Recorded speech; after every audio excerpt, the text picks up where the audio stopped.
What's your best total of all time? That was 2117 Oh, so you okay, okay, sweet. meet total. Yeah. I will say though, I've had like one or two other opportunities where I could have done way better. That meet being one, assuming, like if the equipped flight went away and the meet was like shorter as I expected it would have been, it probably would have been a lot better.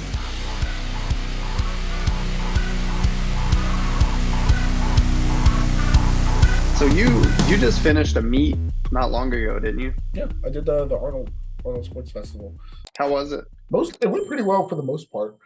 Squat went really well. Bench went really well. Deadlift, there was a bit of a hiccup, but it was to be expected on the day, given what was going on. Got the third one just fine, so it was, worked out. I went 3 for 3 on squat. I hit 716, 788, and then 816, which chips my previous record. My squats have been off for a really long time, so I was really happy to hit that 816. And it moved really well too. Like there was another 30 pounds like left over when I Mm. actually squatted it. So that was really good. Um, another like 25 pounds or so. That went really, really well. Bench went pretty good too. I did 441, 463, and then 474, all pretty good. Like still some pounds left over. And then I did on deadlift. So I opened with 760 sumo, which went okay, I guess. The bar felt a little funny for dead. I don't know what it was. It felt funny for squat too, actually. But it really felt funny for deadlift. And then my second attempt, it did like this weird thing happened where both of my calves cramped and I locked out the weight, but it was kind of like up and down and sloppy, which for me in sumo never happens. So Mhm. I'm like, this is bizarre. So put the bar down, 3 reps for that, of course, because it wasn't a clean lift at all, and that was the right call. It was not a clean lift. I was just kind of like, what the hell? So I was like thinking about it in the back, and I think Marcellus, my coach, he was thinking about it too. And I go up to Marcellus, this was before my third attempt deadlift. And I'm like, all right, Marcellus, I got 2 questions for you, man. And he's like, okay. I'm like, number one, do you trust me? And he's like, yes. And I'm like, okay. Number two. And I just kind of like look him in the eyes and I nod. And he's just like, you want to do conventional? And I'm like, yeah. And he's like, that's what I was thinking too. Let's do it. So, and it was much more dramatic than that in the moment. So we decided to go conventional. And then I got really angry. And then I hit like 826, pretty easy conventional. But that was my first conventional deadlift in like 3 months. So, you know, panned out well, I guess. So went 8 for 9, had that mishap on deadlift on my second attempt, but and then hit like 2117 for the total, which was kind of like it was cool because it was the record and it was good, but I was just a little disappointed because disappointed is the wrong word. I wasn't disappointed, but I knew that there was so much more if like the whole sumo mishap thing didn't happen, right? Like we were talking like 2150 plus would have for sure been there based off of all the warm-ups and everything. And when you're around long enough, you kind of doing your warm-ups and you're opening, you kind of know what's there. And you're like, and I knew for a fact that okay, 865 to 881 would probably happen today. Mhm. 865 minimum. And that would have been like 2154 or 2160 or something like that. So, that was the only thing that was kind of a bummer. But otherwise, it was a pretty good meet. Went 8 for 9, hit most of the attempts, had a lot of fun. And it was a lot better day than the Virginia Pro, and the training I think was better too. And yeah, so it was a really good one. And I think what kind of killed me on the deadlift was because my calves have never cramped before on sumo, so that was really odd to me. But I guess I've heard about this happening to a few other people. But I think what happened was weighted at 12, lifting started around 2. I wasn't hitting my last deadlift until 7:30, and it was one platform and 3 flights, right? Because this Mhm. was like the finale. Now, one of the flights were equipped lifters. So, if you've ever seen equipped lifting, sometimes it can take a bit longer Yeah, and stuff a like lot that. longer. Yeah. And that kind of, for me, I know most of the equipped lifters. I've known them for years because I've competed equipped before and I've seen them all from way back in the day. And love all of them. But it's just like, at least the ones that I know, personally, I know I like all of them. But the problem is like, for the finale, it was just like, it absolutely killed, I think, the viewership of it, made the meet a lot longer than it needed to be. And it absolutely killed guys like me who were in the last flight and have to wait the whole damn day to lift. Like that just made the meet exponentially harder. Just kind of for perspective, a lot of my SBD sessions that I would do would take like 2 hours, 2 hours, 2.5 hours, usually 2 hours or less sometimes. To go from weigh-ins at 12 to doing my last deadlift at 7:30, that's a 7.5 hour day. After I finish my SBD in 2 hours, 2.5 hours, or less than 2 hours, sometimes, 2-3 hours later, that's where kind of the, cramps or other things might kick in, right? Mhm. Guess what? On meet day, like clockwork, just on time, everything started happening like that. Like towards deadlifts, because it had already been a long time, even on bench a little bit too. Mhm. So I was just like, the meet's just too damn long. And I don't train to sustain like to push my arousal up and down for like this long format meet. And I never like long meets anyway. I think they're like the worst thing. I think that's pretty much what did it. Yeah, was Yeah. just adrenal fatigue and just fatigued throughout the day. And my calves cramping, I think, also kind of just like lends to that because that's never happened to me before. But 7.5 hour day, 5.5 hour, SBD day, like not ideal, especially when you're in a state of heightened arousal and you're competing. I hope I never have to do something like that again. That was just really annoying. But other than that, it was a good meet. Mhm. What's your best total of all time? That was 21:17 Oh, so okay, sweet. meet total. Yeah. I will say though, I've had like one or two other opportunities where I could have done way better. That meet being one, assuming, like if the equipped flight went away and the meet was like shorter as I expected it would have been, it probably would have went a lot better. Mhm. Um, and then the second thing is, um, the first Virginia Pro I did, when I kind of went for broke on that last deadlift, I went for 881. If I had just took what I hit in training, like 865, I probably would have ended with like 21, I think 21 like 40 or something like that. So like there's a couple of opportunities where I could have like totaled a lot more, but I just kind of went for something. And then this Yeah. meet, it was just a lot longer than I expect. So like, those kind of things, that's what I'm saying though. Like at this level, like those kinds of factors or things can affect your total, knock 30, 40 pounds off of it, and then you get what you get on the day. Yeah. Yeah. And that, I Yeah. mean, if you think about it, like if someone totaled, kind of like an average gym guy, like 1,000 pounds, 1,200 pounds, something like that, that would be like a variance for them of like 15 pounds for the day, 5 pounds on each lift. And like, people don't get like how huge the variance can get once you get to crazy heavyweights, because like 5% off for you is a lot. 5% off for me, you're talking like 100 pounds off the total. No, more than 100 actually. Yeah. Yeah. That's pretty Like crazy. 100, yeah. So a really bad day could look like a mid 2000s total, which is actually that's accurate, I would say. Yeah. Yeah, that could happen. I'm sure it's fun at this point to be able to total 2,000 plus no matter what, even on bad days, which is cool. Because I know, like when we were kids, that would have been we would have Yeah, coveted that. That's for there sure. there was nobody around doing that. I mean, not on like just bad days, just randomly hitting over 2000.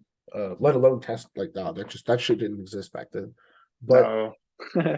yeah, I mean, I remember dudes like Dan Green and stuff like that. They were first starting to get into that 2K range back then. Actually, I had like Yeah, 42. it's just mind blowing how much like powerlifting has changed in the last 10 years. I would have never guessed that 10 years ago that it would be like this today. I mean, it's just runaway numbers. Yeah, it's kind of wild. Let's see, what did 220 look like? There, I'm also number 6 in 220 with 2095 with sleeves. Is that for just open or is that for tested? No, that's untested. This is all time. So I was number 6 in 220 and 242 total all time. But in tested, I'm number 1, 220 and 242. How's that make you feel? Like, does it matter that much to you? I think it's pretty cool. I think it's a pride thing. Like, I mean, because I mean, obviously, tested and untested, and it's not even just the substances, right? Like untested means it means other things, right? 24-hour weigh-ins, right? Which gives people, spoiler alert, a massive advantage on like their total. Like I'm talking massive. Like if these guys had to do 2-hour weigh-ins from some of the weights they're cutting at, they would probably lose 100 pounds off their total. Like Yeah, realistically. yeah. Well, that would just be a higher weight class. There's just no way they would get down to, because they couldn't lift without ballooning No. back up. If you're weighing 200 pounds plus and you have a 24-hour weigh-in and you compete 181 and you put up a world record total, I'm like, were you really 181? But that's kind of what I mean though, right? No. You can like they can do that at untested. That's why the Yeah. total is so hyperinflated. So I always take some of those totals with a grain of salt. Same thing with 242 or even 220. Some of those guys will weigh 250, 260, 250, 240 is going down to 220, and then 260 plus going down to 242. And it's just like, You're not really a 242 guy. And you have 24 hours to do it, recomp, and then show up and then hit like 2200 or 23. It's like, yeah, are you really 242? No. But it kind of is what it is.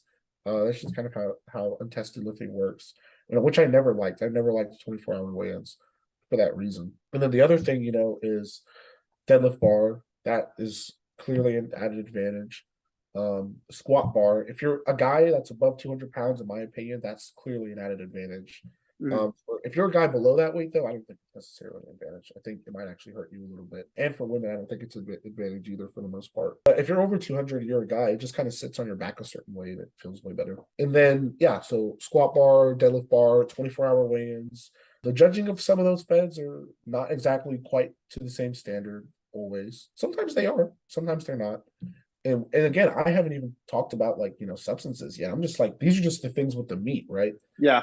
Yeah. And all of these things together, right, lead to difference like hyperinflated totals, I think, sometimes, and differences. Like if you just took a 2-hour weigh-in, just once, raggedy ass stiff bar the whole day, and had them like compete on that and do their max effort on that, it would look a lot different. So, sometimes comparing the totals is fun. I like to do it anyway, despite all of the differences, but I do know that in my mind I have to kind of take it with a grain of salt because sometimes it's like apples to oranges.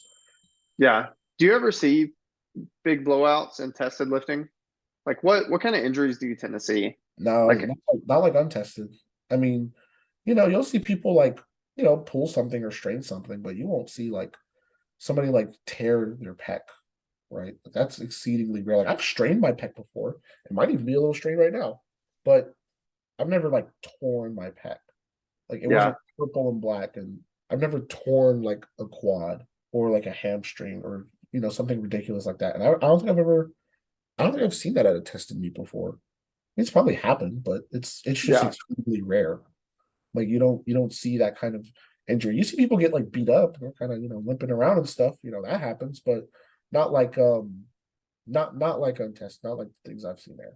It's pretty, yeah, I'd love to see some data on that, how different the injury rates are from tested versus untested. Yeah, it seems like, I mean, yeah, once you get on steroids, it's a whole different ball game, whole different Yeah, level of risk. And everything is a gamble. It's yeah, everything's kind of riskier. I mean, they say you can mitigate all that risk and it can be safe or whatever, but in my opinion, man, like if you're trying to be a top level lifter and you're pushing hard and you're untested and you train like you're untested, then it is risky. Like it's risky, man. Like something's gonna give out eventually. And that's what happens. Every single one of them, they all get hurt in some way, Top level, that already kind of happens. And then top level plus drugs, it just magnifies the issue. If you're high level untested, just train like you're tested, man. Just mitigate that risk, improved healing, and everything. I mean, you can just take advantage of that shit. But yeah, a lot of them just never seem to do that. So I don't know. yeah. A lot of them take crazy amounts too, just out of nowhere. I think people would be amazed to know that like some of the top level people that are on drugs don't take like almost TRT level doses. And then there's other guys who take like insane amounts of stuff. Disgusting amounts, yeah. Like I know for Hack, for instance, I know the amount he even takes, is not like insane. It's not like, it's never been like outrageous. And for a while it was, I think, just like SARMs. And he had gotten, but that's what I'm saying, Apex Genetic, like he just got that much out of, like just like SARMs, right? Versus where other people, you might get a little boost, but you won't be world level, hitting 2,000-pound totals, right? Yeah, I don't Yeah, know. It is interesting though, man. It is interesting. And I do like watching untested lifting too. It's fun. it is fun. It's a lot of fun. Yeah, it's fun. I just found out the other day, like, because I don't follow powerlifting like quite as closely anymore, but the guy who like deadlifted in a powerlifting meet, something like high 1000s, and I think his last name is Griggs, maybe. Oh, damn. Yeah, I know, Dan. Yeah, I like just found out about that the other because I was thinking about, I was like, I wonder if anyone's like broken that record lately. And I went and looked. I was like, oh my God. Yeah, Dan. Yeah, I like to know Dan. He is around in this area. He's really busy often too. He's also active duty, but I know Dan. Dan's a good guy. That's crazy. How long's he been lifting for? Like how old is he? Years. He's a couple years older than me. He's been active duty for a while. Yeah, he's been lifting for a long time since he was a teenager. And You think he's for a long time, before untested, tested, he was a pretty strong dude already. I'm not sure if he competed, tested, or he may have done like 1 or 2 meets tested. Strong dude, regardless, and then got really strong. And I've seen him deadlift in person so many times because I've trained with him before. It's great. It's pretty crazy to watch. You're just like, it's kind of like, I mean, I've seen him like kind of struggle a couple of times, but a lot of the times, like the way he moves weight, it looks effortless sometimes. Like he'll hit 848 for like a set of like, 4 or 6, and it just moves really well. And you're just like, it's pretty good. Yeah, it's pretty damn good.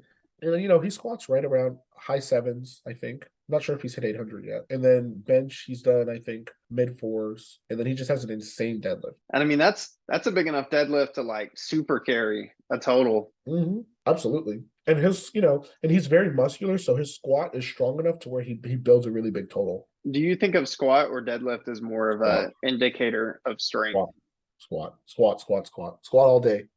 It's gonna ruffle some feathers, but I'll say it. I've seen some dudes that deadlift 700 that kind of look like a bitch. No offense. It's harsh to say, but they don't look like big, strong, intimidating men, right? Yeah. At all. They look like kids. Some of them do. I'm not calling you a bitch. I'm just saying you look small. Now, I've seen guys. Have you ever seen a guy that squats 700 that looks like that? No. So for squat, let's see. I like full power meet. The lightest person to go over 7 was 181. Yep. It's not. And they had 761. So 668 is most anyone's done at 165. And then we go down to deadlift. We've had 148 guys hit 711. So 2 weight classes down to hit 7 with deadlift. Proves my point though. Like, dude, you don't see guys most of the time. It's a safe bet. If he squats 700, that dude probably looks pretty strong. Like, even if he's not super, jacked and cut up and muscular, like he's probably big. So yeah. I mean, like probability wise, I feel like most guys would probably be 200 or more to do 700 typically. And then there's some phenoms who are lighter who are able to do it. But typically, if you had to bet some money that they were above 200 pounds, you're probably gonna be right. They usually are. I remember when I hit my first 700 squat, I was right under 200. And I was way younger too. I was like 20 or like 19. Yeah. So that was like extremely rare as it was, but I've never seen a dude at that time lighter than me hit that. I've seen a couple of 181s or 183s, 181s naturally hit 700 now in squat, which is insanely impressive to me. But even then, they don't look like, they're lighter guys, but they don't look small, is what I'm saying. Like in the off season, if they walk around, they're usually like 195.